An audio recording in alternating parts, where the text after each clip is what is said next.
అటు ఈరోజైతే PBKS versus DC match అయితే ఉన్నది. ధర్మశాలలో మ్యాచ్. పంజాబ్‌కైతే విన్ను గనక లేకుంటే వాళ్ళకైతే చాలా కష్టమైతే ముందట. ఢిల్లీ అయితే విన్‌తోని ఆహ్, ఒక ఇంకో 2 పాయింట్లు తెచ్చుకున్నాం అనుకుంటారు. కానీ అటు మరి అంత ఈజీ అయితే ఉండదు. ఈరోజు 2 టీమ్‌లకు గూడా. మరి 2 టీమ్‌లు గూడా లాస్ట్ 2 మ్యాచ్‌లు పంజాబ్ లాస్ట్ 3 మ్యాచ్‌లు ఓడిపోయేత్తాంది. ఢిల్లీ లాస్ట్ 2 మ్యాచ్‌లు ఓడిపోయేత్తాంది. సో, ఈరోజు ఏదో ఒక టీమ్‌కైతే ఆ విజయం అయితే దక్కుతది. వాళ్ళ ఆ విజయాన్ని వాళ్ళు నెక్స్ట్ కంటిన్యూ చేయాలనుకుంటారు. సో, ఓవరాల్ ఎట్లనో పోతుందో మాట్లాడుకుని ప్రయత్నిద్దాం ఈరోజు. సో, ముందే అయితే ఈ మ్యాచ్ వచ్చేసి ధర్మశాలలో మీకు మళ్ళా అక్కడ ఏ టీమైనా బౌలింగ్ ఎంచుకునే అవకాశం ఉన్నాయి. కానీ ఇక్కడ మీకు లాస్ట్ 5 గేమ్స్‌లో అక్కడ మీకు 4 టైమ్స్ బ్యాట్ ఫైట్ చేసిన టీమ్సే గెలిచినాయన్నారు. సో, మరి డేలో కూడా మీకు రెయిన్ పడే అవకాశం ఉందన్నారు. సో, అది డిపెండ్స్ అపాన్ ది సిచ్యుయేషన్ ఈరోజైతే. మరి ఏ టీమ్ టాస్ గెలిస్తే ఎవరికి ఏం తీసుకుంటారని ఇంట్రెస్ట్‌గా మారున్నాయి. ఇక మరి మన టీమ్స్ మాట్లాడుకున్నయితే డీసీ టీమ్ అయితే వాళ్ళకి ఇగ ఏం లేదు ఆల్మోస్ట్. మిగిలిన అన్ని మ్యాచ్‌లు గెలవాలనుకుంటారు. ఇంకా మ్యాథమెటికల్ ఛాన్స్ ఉన్నా అంటారు గానీ కష్టమే ఇగ. వాళ్ళ దగ్గర మంచి టీమ్ ఉన్నది. కానీ ఇప్పటికీ ఈ టీమ్ బాగుందనిపిత్తంది. కానీ వాళ్ళ దగ్గర నుంచి మెయిన్ పెర్ఫార్మెన్స్ ఆహ్, వికెట్లు తీయలేకపోతాలని చెప్పాలి. అటు కుల్దీప్ మెయిన్ పెర్ఫార్మర్ తను ఇంపార్టెంట్ టైంలో వికెట్లు తీయలేకపోతాండు.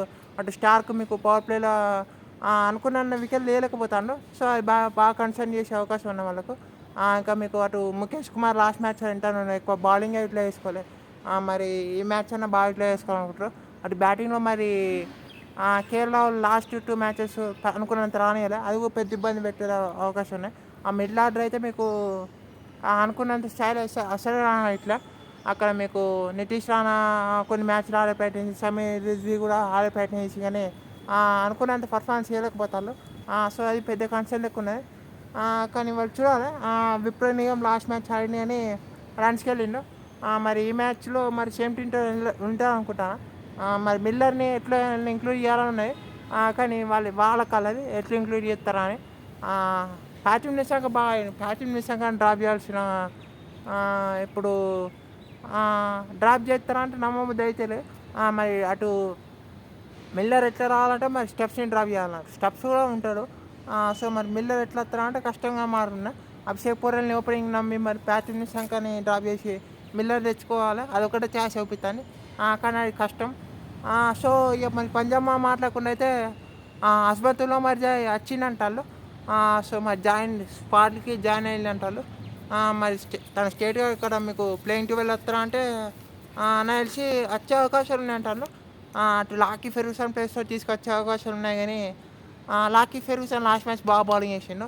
అక్కడ మీకు క్యాచ్ డ్రాప్ తప్ప మీకు బాగా బౌలింగ్ చేసిండని చెప్పాలి లాకీ ఫెర్గ్యూసన్. సో, మరి అటు మార్కో జాన్సన్ ప్లేస్‌లో ఏమన్నా తీసుకొస్తారా అంటే అది చూడాలి మరి. మార్కస్ స్టోయినిస్ మంచిగానే ఆడుతున్నాడు. ఇక్కడ మీకు కూపర్ కాలనీ కూడా లాస్ట్ మ్యాచ్ 100 చేసిండు. సో, మరి హస్బతుల్లా మధ్య అత్తరా ఒక క్వెషన్ మార్క్ లేకున్నాయి. మరి ఒక ఎక్స్ట్రా స్పిన్నర్‌తోనే వెళ్తారా అని కూడా మీకు క్వెషన్ మార్క్స్ ఉన్నాయి. అది చూడాలి మరి. ఇంకా మరి కీ బ్యాటరీస్ మాట్లాడకుండా అయితే అటు పంజాబ్ ఓపెనర్స్ లాస్ట్ 2 మ్యాచ్‌లు వీళ్ళు అనుకున్నంత మంచి స్టార్ట్ ఇయ్యలేకపోయిళ్ళు. సో, మరి ఈరోజు గనక స్టార్ట్ రావాలనుకుంటారు. సో, అక్కడ మీకు ఆ స్టార్ట్ రావాలంటే ఇక స్టార్క్‌ని బాగా ఆడాలి. So, Starc versus Priyansh Arya, Starc versus Pragyan Singh మంచి బ్యాటిల్ చూడొచ్చు.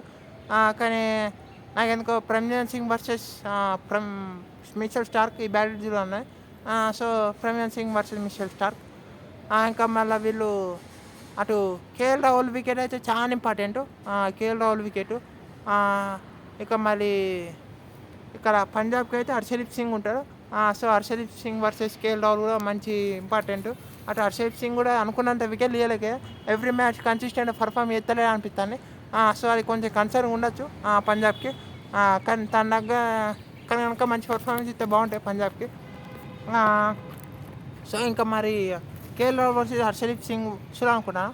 అటు ప్యాట్రిక్ నిషాంక్ అయితే పవర్ ప్లేలో మీకు ఫాస్ట్ బౌలర్స్‌ని చూసుకుంటాడు. కేఎల్ రాహుల్ అక్కడ మీకు స్పిన్‌ను ఎదుర్కోవడానికి ఈజీగా ఉంటుంది అనిపిస్తుంది. మరి ప్యాట్రిక్ నిషాంక్ వర్సెస్ హర్షదీప్ కూడా మంచి బ్యాటిల్ ఉండొచ్చు. సో, ఇంకా మళ్ళా కేఎల్ రాహుల్ వర్సెస్ హర్షదీప్ సింగ్ అయితే ఈ బ్యాటిల్. మీకు అటు Mitchell Starc sorry Shreyas Iyer ఉంటారు. శ్రేయస్ అయ్యర్ ఈ మధ్యలో పెద్ద నాకు ఆడలే. సో, తను ఈరోజు ఆడాలనుకుంటాడు. సో అక్కడ మీకు కుల్దీప్ యాదవ్ ఎక్కువ ఫామ్‌లో లేడు. మరి ఈ మ్యాచ్‌లో తనకి ఎట్లా ఎత్తారో చూడాలి. సో శ్రేయస్ అయ్యర్ వర్సెస్ కుల్దీప్ యాదవ్ ఇది ఒక బ్యాటిల్. అటు అక్షర్ పటేల్ ఉంటే మీకు పవర్ ప్లేలో రైట్ హ్యాండర్స్ ఉంటే తను కూడా వేసే అవకాశం ఉన్నాయి. కానీ చూడాలి అక్షర్ పటేల్ ఈ మ్యాచ్‌లో తను ఎట్లా వేసుకుంటా అని. అటు కూపర్ కాల్ని కూడా మీకు లెఫ్ట్ హ్యాండర్ మళ్ళీ లాస్ట్ మ్యాచ్ మంచిగా ఆడిండు. సో మరి తన అగెన్స్ట్‌గా వీళ్ళను ఎట్లా వేసుకుంటా చూడాలి. ఇక మరి ఫీల్డింగ్ బాగుండాలి. పంజాబ్ ఫీల్డింగ్ అయితే వాళ్ళకు కొంచెం కన్సర్న్గా మారింది. ఏ టీం అయినా క్యాచ్లు డ్రాప్ చేస్తాను కానీ పంజాబ్ మరీ 3-4 క్యాచ్లు మిస్ చేసుకునేసరికి వాళ్ళు కొంచెం హట్టింగ్ ఉంటాయి వాళ్ళకు. సో అది చూసుకోవాలి.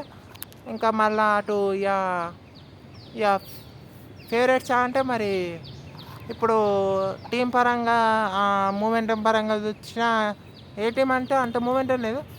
కానీ ఒక బ్యాలెన్స్ టీం అయితే ఢిల్లీ దగ్గర ఉన్నా కానీ పంజాబ్ కనుక అక్కడ మీకు ఒక మంచి తక్కువ డిఫెండ్ చేసి చేసే అవకాశాలు ఉన్నాయి.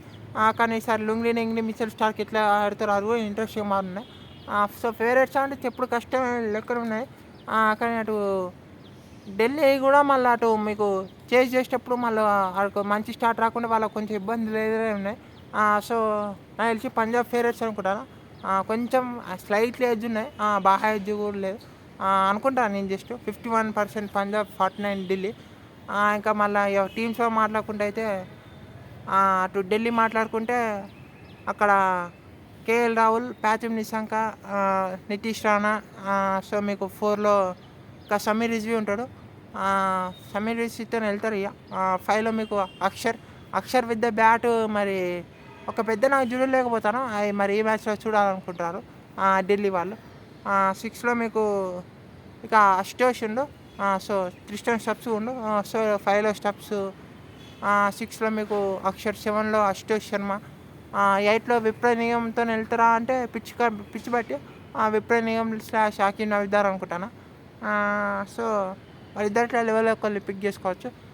9లో అక్కడ మీకు మిచెల్ స్టార్క్, కుల్దీప్ యాదవ్, లుంగ్లీ అదే ఇంపాక్ట్ ప్లేయర్ అక్కడ ముఖేష్ కుమార్ ఉండొచ్చు.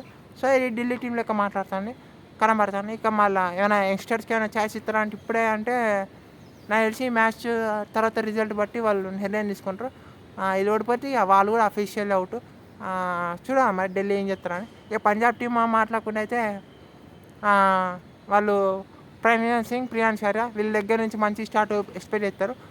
ఇంకా మళ్ళీ కూపర్ కాల్ని, 4లో శ్రేయస్ అయ్యర్, 5లో అక్కడ మీకు మార్కస్ స్టోయినిస్ ఆడొచ్చు సిచ్యువేషన్ బట్టి. 6లో అక్కడ శ్రేయాన్ షెడ్డి బాగా ఆడిండు. సో తను ఉండొచ్చు అనుకుంటాను. సో శ్రేయాన్ షెడ్డి. 7లో అక్కడ మీకు ఇక శశాంక్ సింగ్ మరి తను అన్న ఈ మ్యాచ్లో అన్న మంచి కాంట్రిబ్యూషన్ చేయాలనుకుంటారు. అక్కడ మీకు 8లో అక్కడ మీకు ఇక మార్కో జాన్సన్ / అస్మతుల్ ఒమర్జీ అనిపిస్తాను. లాకీ ఫెర్గుసన్ ఉంటా అనిపిస్తాను నాకైతే, కానీ చూడాలి. సో అస్మతుల్ ఒమర్జీ / అక్కడ మీకు మార్కో జాన్సన్ అనిపిస్తాను. 9లో అక్కడ ఇక హర్షదీప్ సింగ్, హర్ప్రీత్ బ్రార్తో ఏమైనా వెళ్తారా అంటే అది చూడాలి. 9లో ఇక హర్షదీప్ సింగ్, 10లో అక్కడ మీకు ఇక వైశాఖ్ విజయ్ కుమార్ ఉండు. సో వైశాఖ్ విజయ్ కుమార్. ఇక 11లో అక్కడ చాల్ ఉండు. సో చాల్. ఇక మరి అటు ఇంపాక్ట్ ప్లేయర్ లాకీ ఫెర్గుసన్ తెచ్చుకుంటారు అనుకుంటాను. సో ఇంపాక్ట్ ప్లేయర్ చాల్ పెట్టుకొని 11లో లాకీ ఫెర్గుసన్ పెట్టుకుని ఏం కాదు. సో ఇదైతే పంజాబ్ టీం అనుకుంటాను. కానీ చూడాలి ఎవరు ఎట్లా ఆడతారని. ఫీల్డింగ్ బాగుండాలి. అక్కడ మీకు క్యాచ్లు డ్రాప్ చేస్తే అయితే మ్యాచ్ కూడా పోయే అవకాశం ఉంటాయి. మరి చూసుకోవాలి. క్యాప్టెన్సీ బాగుండాలి. కానీ ఓవరాల్ అయితే పంజాబ్కి అయితే ఆల్మోస్ట్ వెరీ ఇంపార్టెంట్ మ్యాచ్ అని చెప్పాలి. ఇది గెలిస్తే వాళ్ళు హ్యాపీ ఉంటారు.